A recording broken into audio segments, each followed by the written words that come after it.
I asked Lucian in the previous podcast, you know Lucian, of course.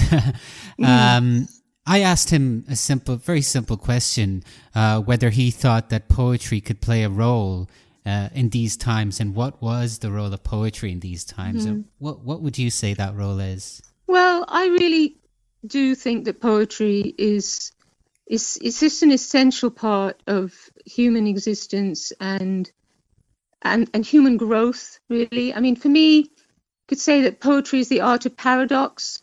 You know, poetry is a musical form of language, and it's, you know, poetry is about creating beauty.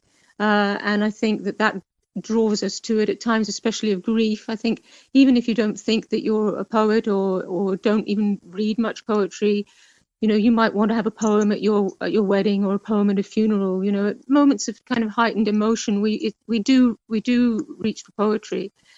But also, I think, you know, poetry can hold a lot of complicated and contradictory feelings, you know, in balance in a poem. And so right now we've got a lot of anger, but we also have a lot of love, you know, and so a poem is maybe a place where we can try and kind of explore that and hold that, the contradictions and tensions of this moment. Yeah.